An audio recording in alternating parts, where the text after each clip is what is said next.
ہے جنہوں نے ووٹ چوروں کو تحفظ دیا ہے وہ راجہ سکندر سلطان ہیں، ان کو انہوں نے تحفظ دینا ہے۔ پھر انہوں نے اپنی بھی ایکسٹینشن کرانی ہے اور آپ کو پتہ ہے کہ ایک اور ایکسٹینشن بھی اس کو بھی تحفظ دینا ہے۔ یہ جو ساری کچھ آئین کے خلاف ہے، اس کا سارا دار و مدار قاضی فائز عیسیٰ کے گرد گھوم رہا ہے۔ عمران خان نے کہا ہے کہ آپ کو آزادی کب ملے گی؟ آزادی آپ کو تب ملے گی جب آپ کی عدلیہ آزاد ہوئے گی اور جب آپ صحیح معنی میں پاکستان میں جمہوریت ہوگی۔ یہ دونوں چیزیں اس وقت قاضی فائز عیسیٰ کے گرد گھوم رہی ہیں کیونکہ انہوں نے ان دونوں کو ختم کرنا ہے۔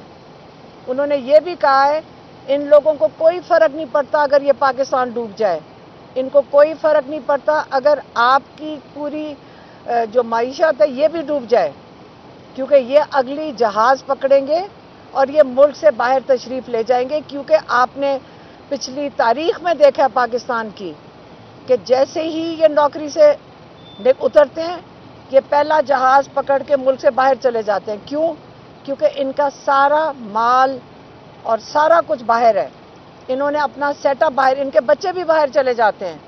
تو آپ اور ہم ان کے جو قرض ہمارے اوپر چڑھائے ہوئے ہیں وہ ہم رہ جائیں گے پیچھے اتارنے کے لیے جو ہم پاکستان میں بیٹھے ہیں۔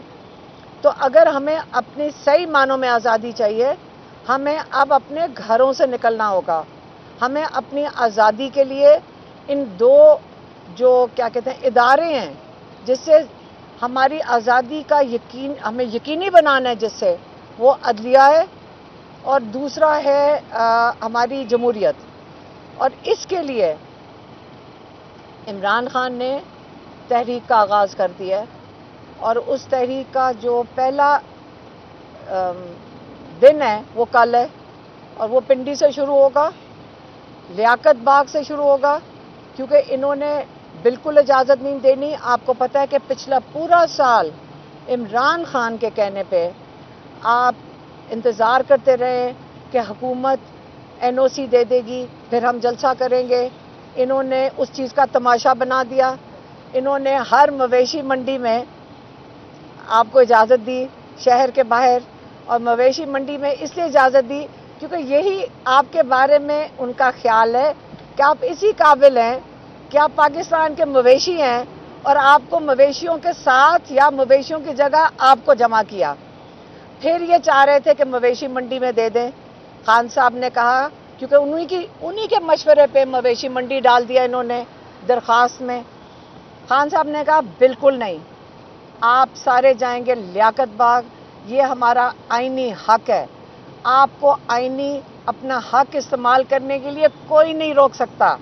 آپ کے آئین نے آپ کو تحفظ دیا ہے، کوئی انسان نہیں آپ کو روک سکتا۔ آپ یا تو جا کے آئین ختم کر دیں، ایبروگیٹ کر دیں، اور آپ کہیں گے یہاں ماشاء اللہ لگ گیا، آپ کے سارے حقوق ختم ہو گئے، پھر آپ کو میرے خیال میں پھر آپ نہیں جا سکتے کہیں پہ بھی۔ جب تک آپ کا آئین آپ کے پاس موجود ہے آپ اپنا حق استعمال کر سکتے ہیں، اور انشاءاللہ کل ہم بھی شامل ہوں گے۔ کل یہاں پہ عمران خان کے 2 کیسز ہیں، کل ہمیں یہاں 2 کیسز کے لیے آنا پڑے گا۔ اس کے بعد ہم بھی شامل ہوں گے لیاقت باغ میں احتجاج میں۔ اگر یہ این او سی نہیں دیتے، انہوں نے کیونکہ کنٹینر آپ کو پتہ ہے لاہور میں کیا کیا تھا، انہوں نے اجازت دی رات کو 9-10 بجے جا کر تاکہ آپ اس کا بندوبست نہ کر سکیں۔ تکلیف کس کو ہونی تھی؟ عمران خان تو جیل میں بیٹھے، ان کو تو تکلیف نہیں ہوئی۔ کس کو تکلیف ہوئی؟ لوگوں کو جو دور دور سے چل کر آ رہے تھے، 4-5 کلومیٹر چل کے آ رہے تھے، بتیاں بند کر دیں، ساؤنڈ بند کر دیا۔ تو یہ جو تماشا ہے یہ اب ہمیں کب تک ہم اس کو قبول کریں گے؟ اب ہمارا کام بنتا ہے۔ انہوں نے کہا کوئی ضرورت نہیں مویشیوں کی منڈی میں جانے کا، کوئی ضرورت نہیں انسانوں کی تذلیل کرنے کا، آپ سیدھا احتجاج کریں۔ کس کے لیے آپ نے احتجاج کرنا ہے؟ یہ کس چیز کو ختم کرنا چاہ رہے ہیں جس کو آپ نے تحفظ دینا ہے؟ عدلیہ کو ختم کرنا چاہ رہے ہیں۔ شیطانی ترامیم کے ذریعے جب آپ آئین معطل کریں گے کیا ہوگا؟ آپ کی عدلیہ کا رول جو اس وقت ہے وہ ختم ہو جائے گا، اس کے اوپر کنٹرول آ جائے گا ایک دو شخصیات کا. پھر دوسرا کس کو ختم کریں گے؟ آپ کی جمہوریت ختم کریں گے، کیونکہ آپ کا جو اس وقت چوری شدہ مینڈیٹ ہے وہ واپس آپ کے ووٹ نہیں ملیں گے. تیسری چیز کس کو ختم کرنا ہے؟ پی ٹی آئی کو. یہ 3 چیزیں آج عمران خان نے بتائی ہیں. پھر سے کہا انہوں نے آج کا یہ اتنا اہم ہے یہ بات کہ آج آپ نے جا کر اس بات کو دہرانا ہے، تو اس لیے آج ہم اس کو دہرا رہے ہیں کیونکہ ان کی یہی انسٹرکشنز تھیں. بہت مہربانی، شکریہ.